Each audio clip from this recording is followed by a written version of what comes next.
The Spin-off Podcast Network. Raising capital or taking your business to the world? Investment Fix has everything you need to make it happen. This season, we're exploring the US market, the opportunities it offers, what it takes to grow a business there, and the best way to approach investors. The Investment Fix podcast. Tune in today. When the Facts Change is brought to you by the Spin-off Podcast Network in partnership with Kiwibank, the bank for Kiwi looking to get ahead in business and in life. A bank that delivers expertise and banking know-how, smart advice for business owners wanting to invest, grow their business or diversify. A bank that adapts with technology through the lens of its people and customers. It is a bank with heart that is driven by its purpose. Kiwi making Kiwi better off.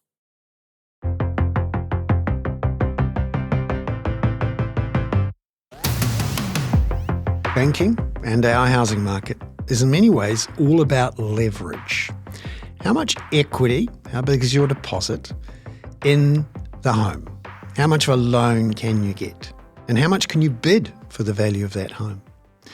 It's the limiting factor for a lot of people who are looking to buy their first home. Since 2013, the Reserve Bank has regulated the banks so that they don't do too much low deposit, high loan lending. So the leverage is controlled. For a brief period during COVID, those rules were taken off and boy, things really got going.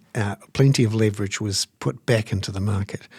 That was a temporary thing and the controls went back on. But at the moment, there's an interesting situation developing in the housing market where the housing market seems to be getting some green shoots again and starting to take off. And the Reserve Bank is looking to control the leverage going into the market to try to keep the banking system safe. And over the next 6 months or so, the Reserve Bank will make a decision about whether to add in a new control on top of the loan-to-value ratio restrictions. This one would be the debt-to-income multiple restrictions. So where previously the main limiting factor was the size of your deposit, in future the limiting factor would be how much income you've got. Because some people may have a small deposit but lots of income, and the banks are pretty keen to lend to them. They can still do very low deposit, quite leveraged loans to people with high incomes.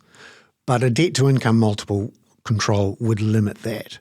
Also, it would limit a lot of investors from looking to buy multiple properties. This week on When the Facts Change, I talk with Steve Jurkovich, the CEO of Kiwibank, about what's happening in the housing market. And he's come out with some quite strong views on the need to be very careful before we bring in the debt-to-income multiple controls, that there is quite a lot of capital out there in the market looking to try to solve this issue of building lots of new homes. There's a lot of new people coming into the country who have high incomes and who are looking to get into their own home, who may be limited by these sorts of rules. Also, Steve talks about the potential for a lot of savings, which are currently stuck, if you like, inside KiwiSaver and other pension funds, perhaps being freed up to solve our fundamental issue, which is how do we make sure we get lots of new homes built? Not just the issue of putting some of that equity into building homes or along with first home investors, but also looking to help with the infrastructure funding, which at the moment is very difficult to do given the limits on both central government and local government financing. Remember, we've got nearly $300 billion ready there from domestic savers in pension funds and in KiwiSaver funds, some of which could be used to solve our problems with a lack of investment in infrastructure, things like water, roads, rail, buses, schools, hospitals, which are needed before you can start expanding your housing supply. This week on When the Facts Change, we talk with Steve Jurkovich, the CEO of Kiwibank, about removing some of the blockages in our housing market, in our financial system, to getting those things going. Blockages which, as we speak, the government, the new government, is looking to find ways to unblock. That's this week on When the Facts Change. Well, kia ora and welcome, Steve, to the Spin-Off Studios and When the Facts Change. Great to see you. Kia ora, great to be here. Tell us what you're hearing from people out there who are customers, and you're in an unusual position. You get to see a lot of people and you see a lot of numbers, and what's the feel? Look, I think overall the first thing I'd say is a lot more people feel like they're in the grind. More than half the people have rolled off those very, very low interest rates if they're a borrower. Likewise, if they're a depositor, they're getting stronger returns for their TDs, but just most of the pain we feel is from those people that are moving to a mortgage rate that's really, really different, in the 7.5 sort of range probably, if you're a 1 or 2 year special with us at the moment. And so that's a big difference. And what we're seeing is increasingly, I think, people making choices around where can I save to make sure I can keep a roof over my head. Because the number one insight is when you ask people what financial security is, they say a roof over my head. Now that might be a rented roof, or a mortgaged roof or a freehold roof, but it's still a roof. And what I think we see across hospitality is a whole lot of factors at play. So if you think about, more work from home, got to make some choices about where I'm spending my money. Hospitality and eating out, I think, is one of the first casualties, because people are saying, look, $30 to cook at home, $100 to eat out. If you can afford to do that, I'll make some choices that I won't do that. So I think the sort of socialising element of that we see, less spend on our cards and that sort of space. So I think, it talks to people's ability to, change their behaviour. And I guess when we were going through the sort of real muddle that was triple CFA, a lot of living expenses, people would say, I'll switch that off. I won't subscribe to that anymore. I'll eat out less, when we're going through all that torturous process of, all of the changes. But actually what people have done is make those changes, I reckon. And also if you think about, we were testing people at 7.5% when they were paying 2.5%.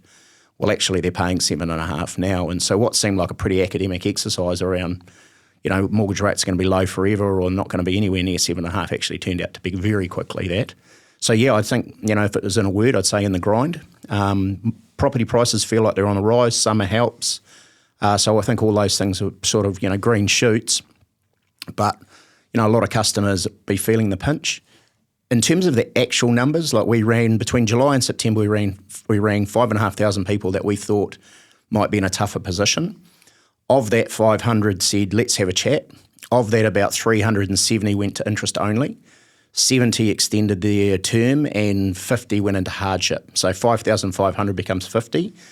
So on the one hand, you can say that's a small number. On the other hand, that means that there's many, many, many more people right across the industry thinking hard about what the future holds. So, yeah, pretty tough going, and it feels like it's been pretty tough going for a few years, to be fair. Yeah, but you could look at it in another way.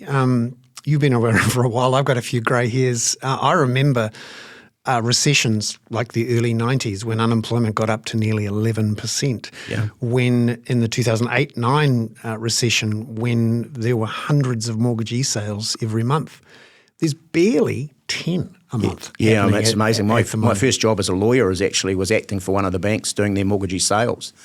And, we were a medium-sized firm in Auckland and we had a team of 3 working almost exclusively on mortgagee sales. So, that was sort of, 94, 95, 96. So a long time ago for some people listening, but actually not that long ago. That I was working at the time, my mortgage, I think, was sort of 10.75%. And we were pretty stretched when we bought our first house together with my wife and I. So you can think back to those times and realise, it wasn't that long ago in the scheme of things. But it does show that people adapt, like you say. And also that the banks collectively are being a lot more proactive and cautious before they pull the trigger on anything.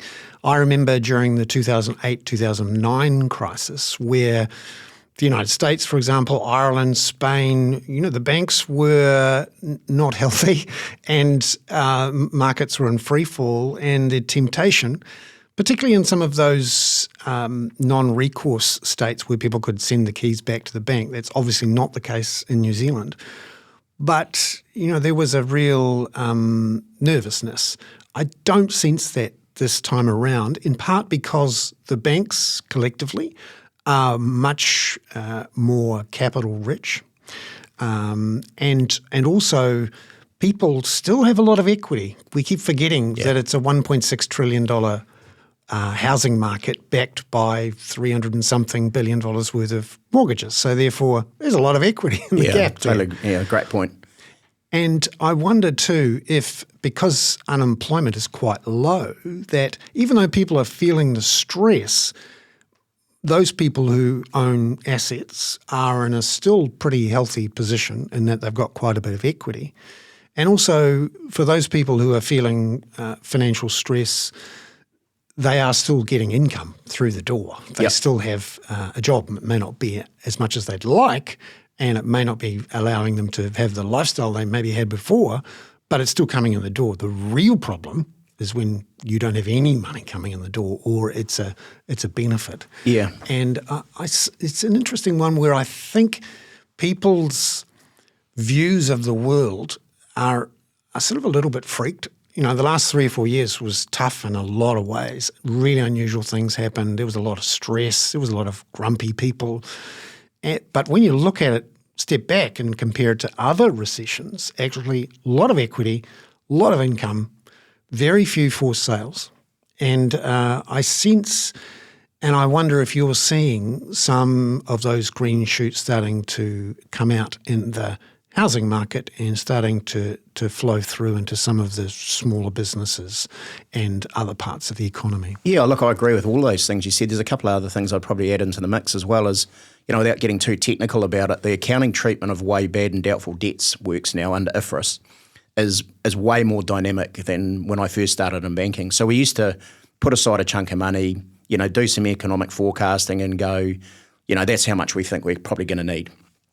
The accounting standards changed, which one of the problems during COVID was there was no bad debts for the models to respond to. So it doesn't matter what you multiply zero by, you still get zero, right?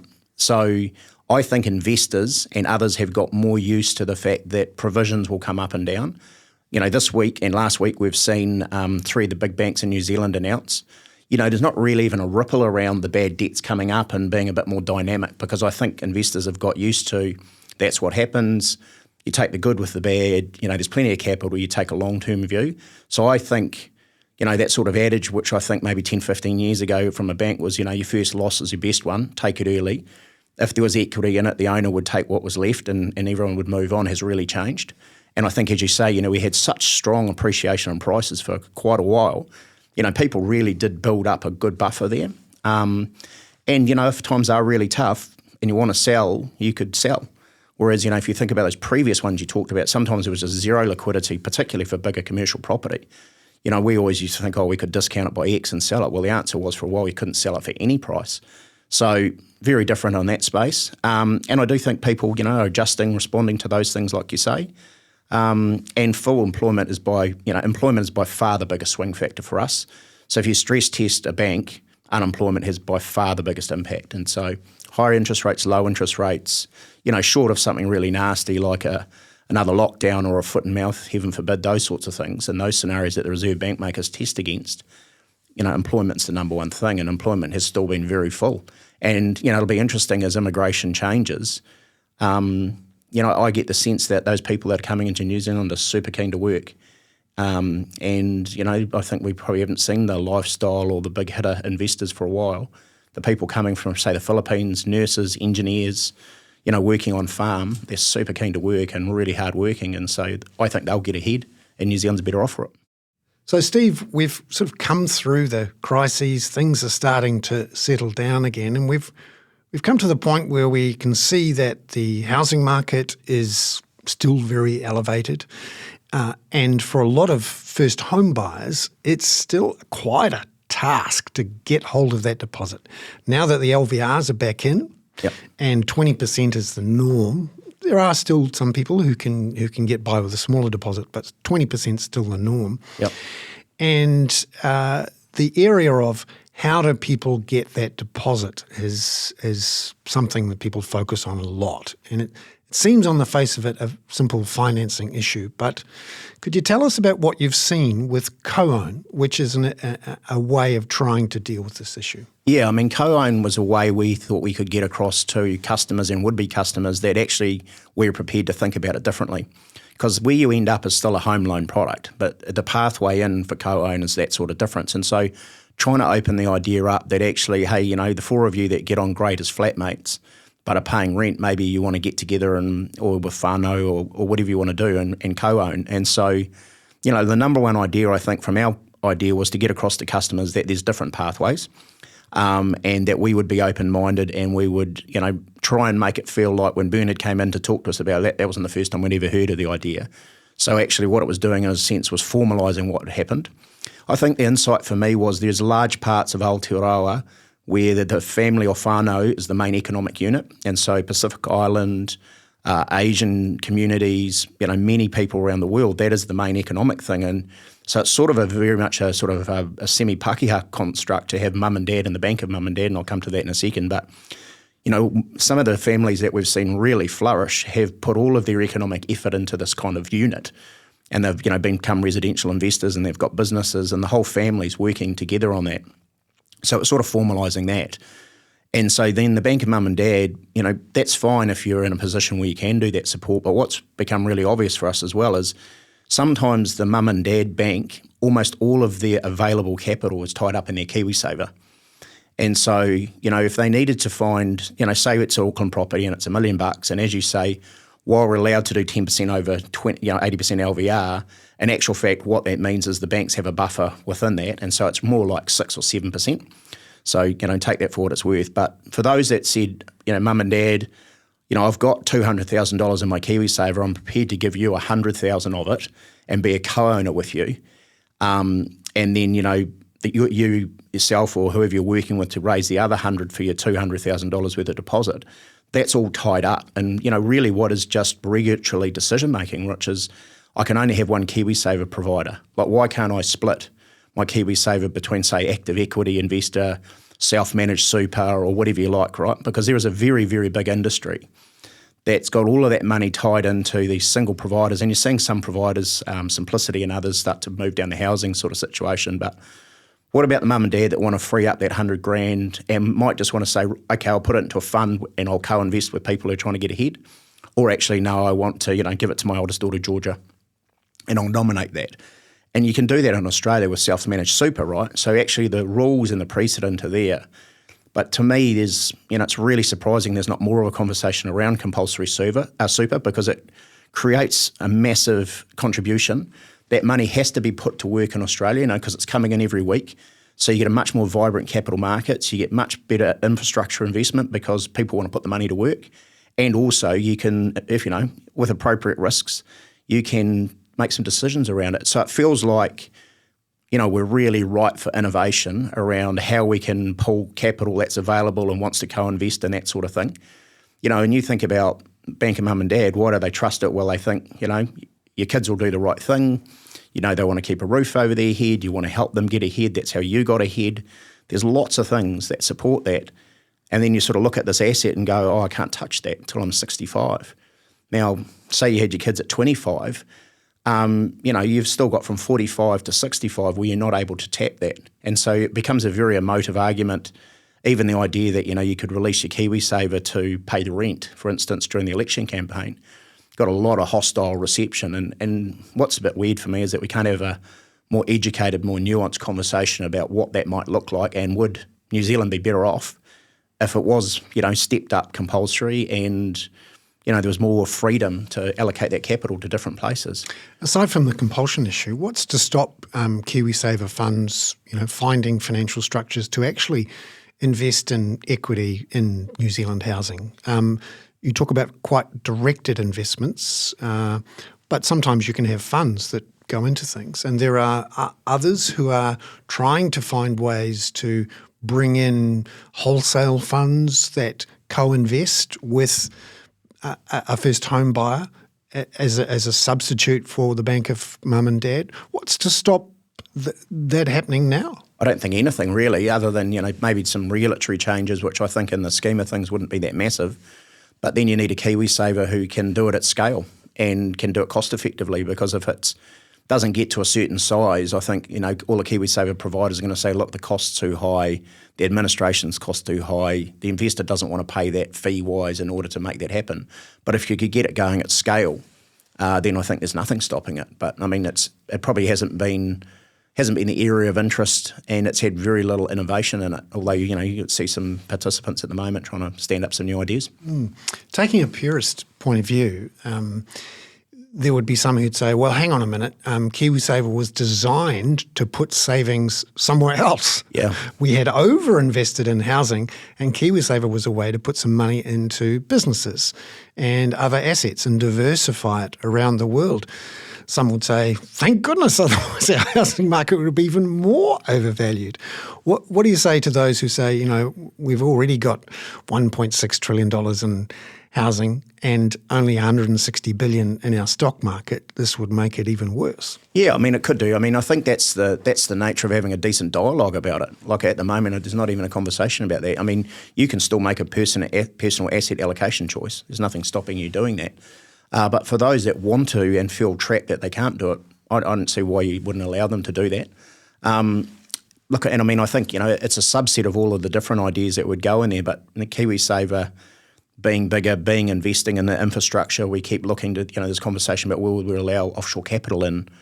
I think your point that you've raised with me previously is that there's plenty of capital.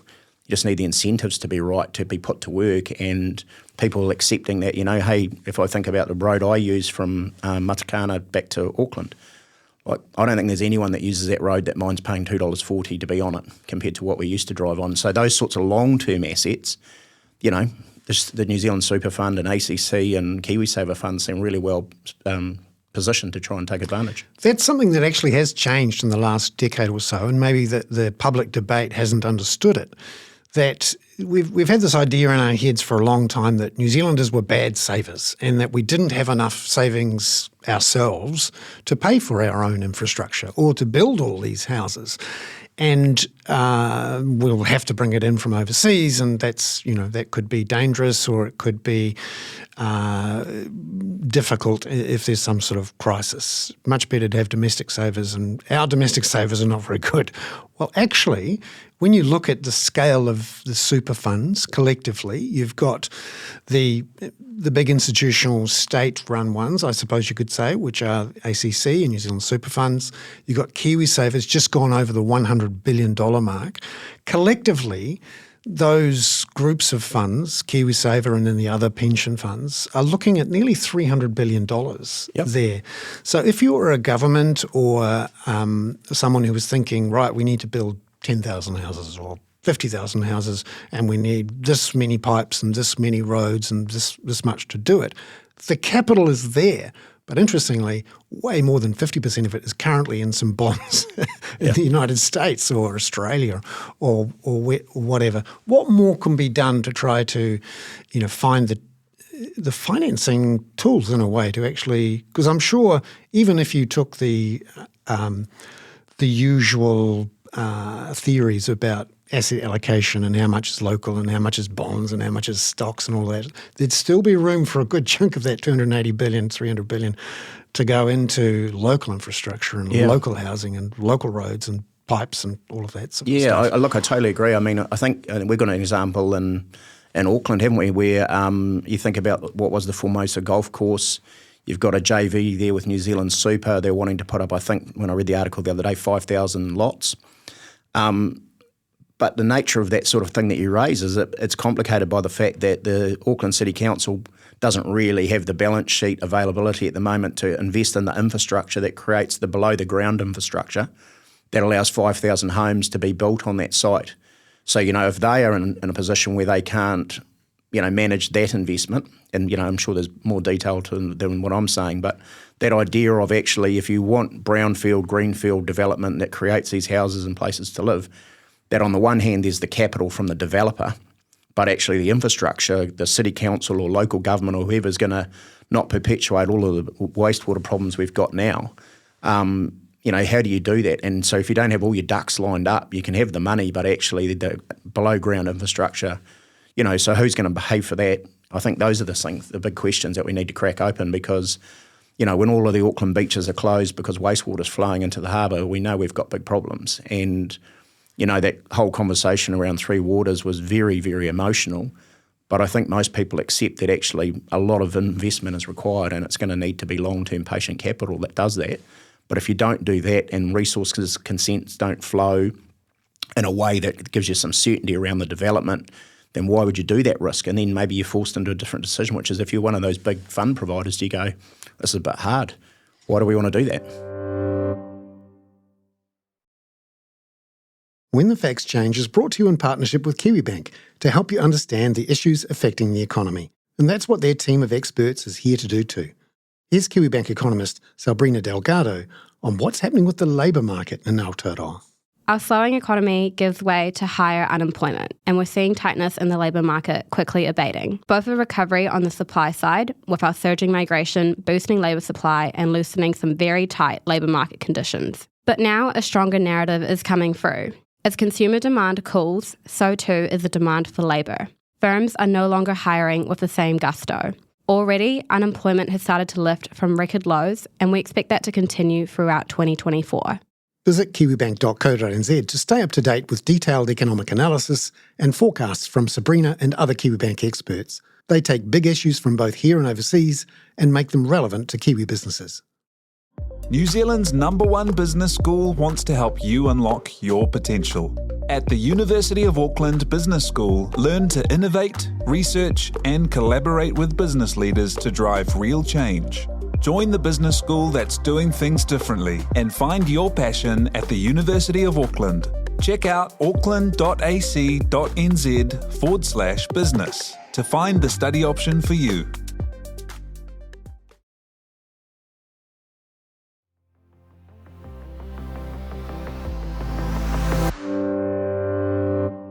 And what's the scale of the prize, if you like, in terms of, how much activity could happen if we solved some of these financing issues? Okay. So we talked about the financing issue for first home buyers, but obviously, as you say, there's the financing issue for the councils, and then there's the financing issue for the government, in which if you could clear those blockages and allow people to put that money that is there you could solve a lot of the issues. We're speaking several days before the formation of a government, before a lot of these certainties about how things are going to be funded, who's going to be buying, how much is going to be invested, we don't know. And so I think there's a lot of people in business, in government, in councils, developers, infrastructure providers are all waiting really to know a bit more about what these off-balance sheet vehicles might look like, or how the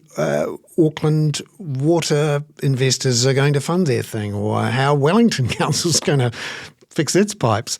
But if someone got it right, allowed some of this capital to flow in, what do you see for New Zealand in terms of, houses built and activity and employment and all that sort of stuff? Because I sense there's like these lots of blocked pipes. Just if you could only clear them out, we could really get some water flow. Yeah, look, I think there's plenty of ambition. And if I think about, one of the things we're probably going to talk about, debt to income. So if you think about 100,000 people coming into Aotearoa for a better opportunity, if you're not nuanced around the way you put debt to income in, then you are going to penalise those people that are buying it for the first time. But if you believe that, say I moved from the Philippines, by way of example, because I want a better life and I want a better opportunity, and that looks like having an affordable house and a decent suburb with some okay infrastructure, surely when they come in, this is probably about as tough going as they're going to find it.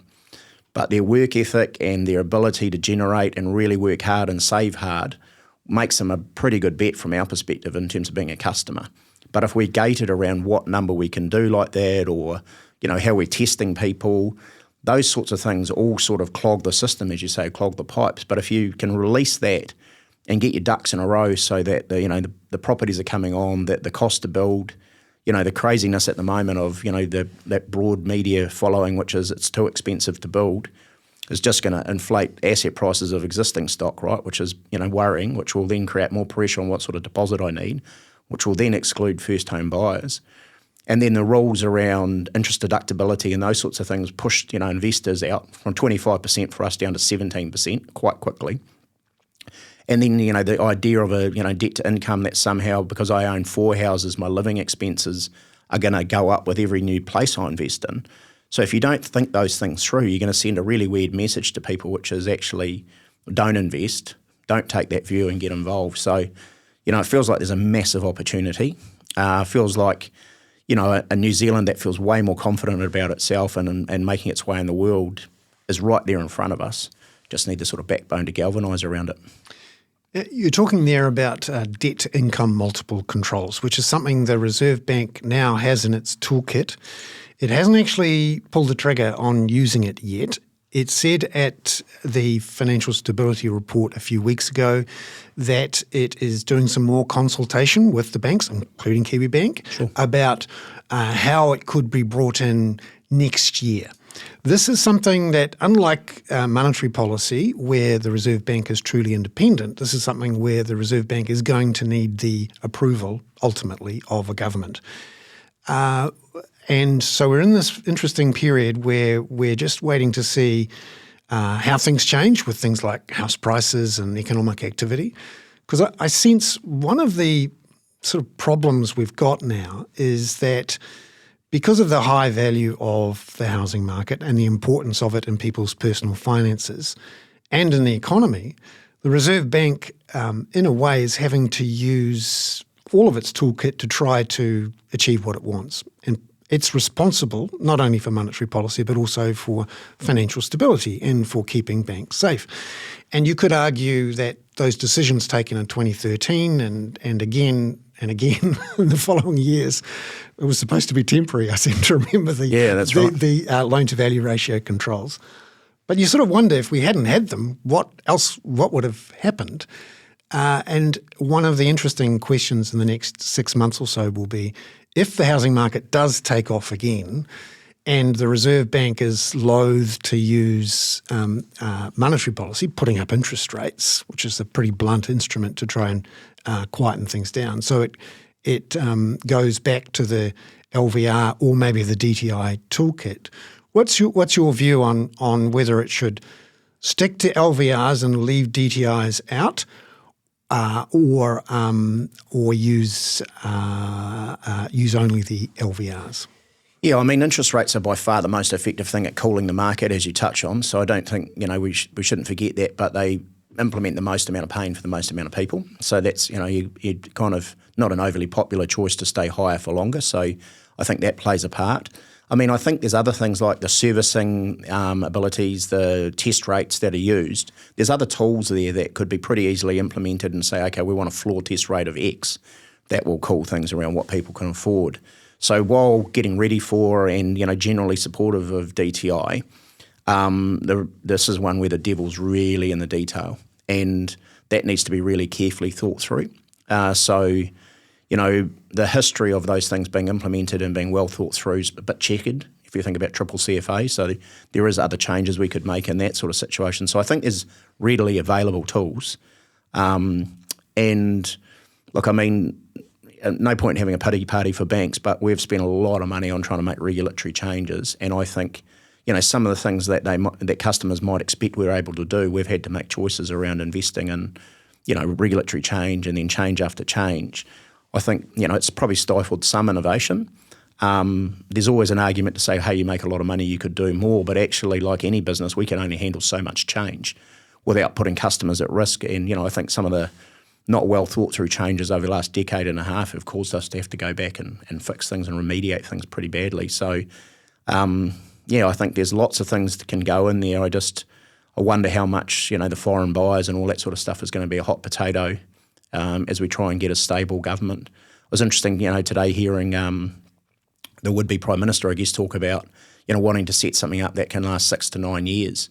So maybe that's why, discussions have to be pretty detailed and there's a lot to get through, but also I think people are getting frustrated. And I think the risk is that we sort of lurch into something because suddenly people think, it's been going on for too long. I think Spain's been going for 16 weeks, hasn't it? And I think they're trying to just got there this week or something. So no one wants that sort of length of time. No. A lot of uncertainty around. But you have to manage a balance sheet and a P&L and a bunch of people. Could you tell us a bit about what's happened to your balance sheet in terms of capital that's coming in and what that means for your plans going forward? Yeah, I mean, the one thing that rating agencies were always kind of interested in was you've got this shareholder, which is, on behalf of the Crown, which gives us good comfort that if you need the money, you can get it. but would prefer to see it rather than you tell me about it. And so the 225 million, which was the proceeds of the sale of Kiwi Wealth to Fisher Funds, having that injected into the balance sheet was a really big tick in the sense of far better to see it than be told about it. So that gives us, really good certainty. I think the number one thing you can do in banking if you want to grow and have sustainable returns is be consistent. And so the 225 million means that, we've got capital to deploy. We think there's a big opportunity. And these types of markets, I think we typically see is the bigger banks sort of step back a little bit. If you look at the last 3 results, one of them didn't grow at all really in business banking. A couple of others been very moderate growth below system. And so actually, they're making the decisions that they think are sensible, but they're sort of consolidating, sticking to where they are. Being open for quality business is probably the argument they'd make. But actually, we've seen that system really slow. That's been great for us on the home loan market. We haven't needed to change our settings. One of the things we did was we were really light on the ground in terms of our advisor reach. I noticed some figures in Australia the other day. Actually, it was 78% of loans originated by a mortgage broker or advisor, whatever you want to, which particular flavour you are. New Zealand's still sort of 50-50, and in high interest rate times, people do want, independent advice. And so while people are still coming to the bank and still coming to our mobile mortgage manager, the whole market trend has been towards more brokers. And so being in front of those brokers and acting and working with them as trusted parties and partners has given us a big opportunity. So home loan business has grown really strongly, about 1.5 times the market, which when I see the other 3 results, and actually all 4 of the big bank results, that's, we've done a lot better. Business banking is pretty tough going. So while we grew really strongly last year, what we see now in small, medium businesses, a lot of people kind of just going, I'll just hold off for a while. Maybe I won't employ a few more people. Maybe I won't buy that piece of capital equipment. Maybe I won't expand my branches. So, some of the results have actually been pretty strong, but I think people are sort of thinking, actually, this might be just getting a bit harder. Maybe I'll back off. As I say, I think the exception to that is, hospitality feels like it's doing it tough. And because those are one of the things that make people make choices around. So that's, so look, the bank's been in good shape. We think we balance performance through purpose, so people understand about our B Corp and that they own us. So I think they get that story. I think the brand tells a better story of that than it historically did. So, we're pretty pleased with all those things. So with the potential for growth, some banks choose, okay, we're going to focus on housing, or it might be Auckland, or it might be mortgage brokers, or it might be small to medium enterprise, or the big end of town corporate lending. Is there any particular focus for what your plans are for the next year or two now that you've got that little bit more capital? Yeah, pretty much for us, it's we think we do best, and New Zealand is better off when we focus on the things that we think we're pretty good at, which is the home loan market, everyday banking, and small to medium business banking. We're super clear that we're not going to be inside the farm gate, because you need a lot of specialist skills, I think, having worked in that part of the business previously. And you need, really strong local community engagement. And there's actually 5 banks in New Zealand doing that, including Rabo, who that's all they do and do a good job of it, I think. And then institutional is really tough going, leverages a lot of your balance sheet. And when you're our size, the return for the capital allocation is pretty tough going. And we don't think that we have the sort of, the broader institutional transactional banking capabilities you need to really make that work. So while we do some participation in syndicate lending and those sorts of things, it's actually a very small part of our business. So super clear about what we want to be. That's, everyday banking, retail home loans, and business banking. And those are by far the biggest areas of interest, opportunity, and revenue in the New Zealand banking market. So while we say we're selected, we've actually selected 90% of what goes on. And so we think we're at our best when we stick to being simple and easy and accessible, and that's what we want to do. And just finally, we're 3.5 years on from COVID, and a lot of businesses are now starting to settle down and have a look at their numbers, and they've had a chance to survey their staff and think about where we are. There's a lot of people who are working 100% from home. Some of them have come back. Some of them come back a few days a week. How are you seeing the shakeout of working from home, hybrid work, what you do with the number of square metres of floor space you've got, all of that. What are you thinking at the moment? Yeah, so there's a number of our roles where the flexibility, say being in a branch, it isn't very flexible. We're open 7 days a week from this time till this time, so we need team members there. So you've got to think about our business sort of in parts, because, the busiest days of the week for us in our branches are the 7-day branches in the malls. So, we've got team members that their degree of flexibility is reasonably limited. We've got contact centre teams and one flexible team where we're looking after customers, and we're a mix of in-office, hybrid and fully remote. So across that part of our business, we've got quite a degree of flexibility. In the head office style roles in our head offices in Christchurch, Wellington, Hastings and Auckland, the vast majority of people in 3 days a week with flexibility. Like, for instance, I come in every day, but that's my choice. But the KB Flex, which is our sort of policy, is 3 days a week. What I see in our building, and we've got 4 businesses in our building actually, is we have a lot more people in.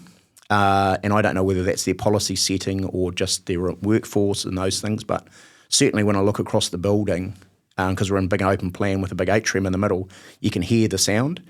And you can see some businesses that have gone with, once a week, once a fortnight, they try and have an all hands, which may work fine for them. I think the thing that's kind of interesting for me is we went through that, okay, everyone has to go home. Okay, how are we going to get some people back? Okay, what's the sort of guidelines around that? Because I think if you start mandating things, people get very angsty with you, understandably.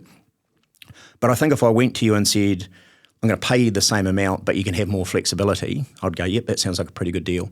What I sort of worry about a little bit is that conversation, which is, I don't really have a lot of connection to my teammates other than through Teams, Microsoft Teams, and, remote working. Actually, how do I get up to speed? How do I handle my ups and downs, the emotions that come with the role? If I'm in a job where I'm looking after people, say, for instance, who are dealing with hardship, every single call is very emotional.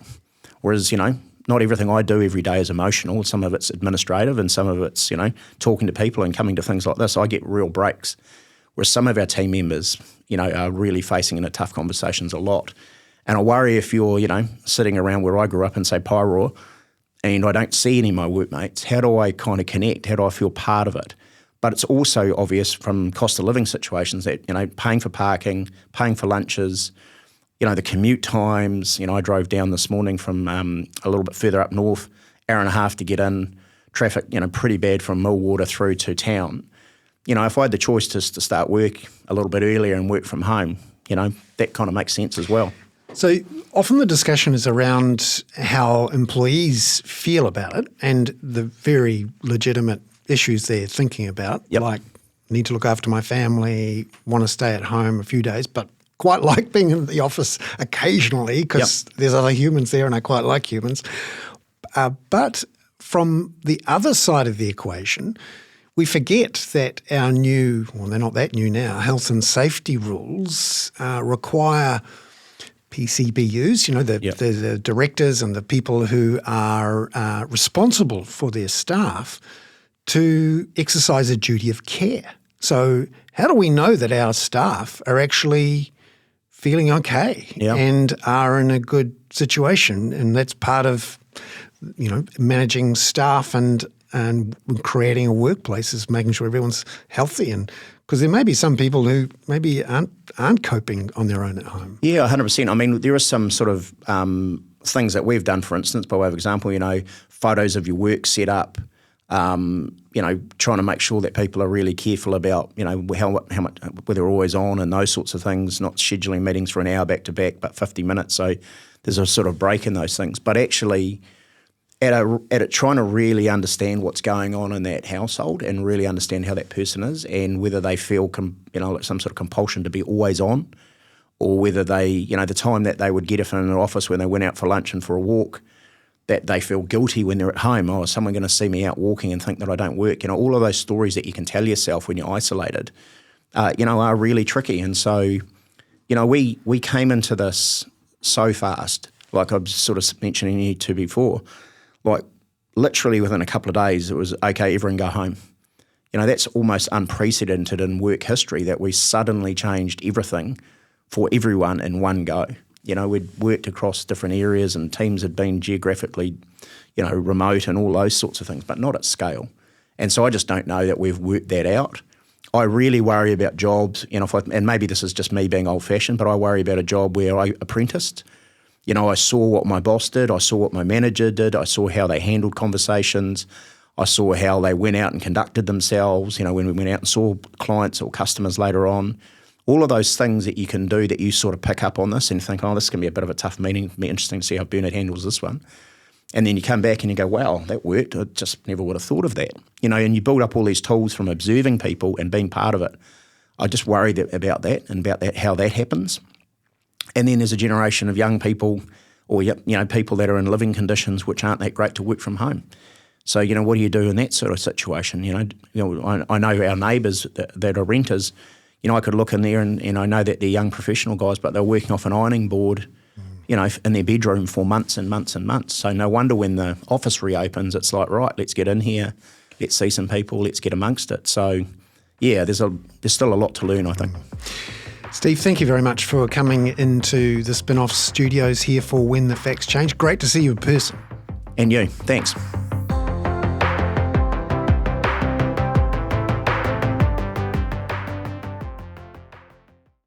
When the Facts Change was brought to you by the Spin-Off Podcast Network, together with Kiwibank. Visit kiwibank.co.nz to find out how Kiwibank are making Kiwi better off. Are you making the most of your KiwiSaver investment? Generate is an award-winning KiwiSaver provider with a track record of strong long-term performance. Making a smart decision now could add tens of thousands of dollars by the time you reach retirement. Book a no-obligation chat with a Generate KiwiSaver advisor today at generatekiwisaver.co.nz/get-advice. A copy of the product disclosure statement is available at generatekiwisaver.co.nz. The issuer of the scheme is Generate Investment Management Limited, and of course, past performance does not guarantee future returns. The Spin-Off Podcast Network.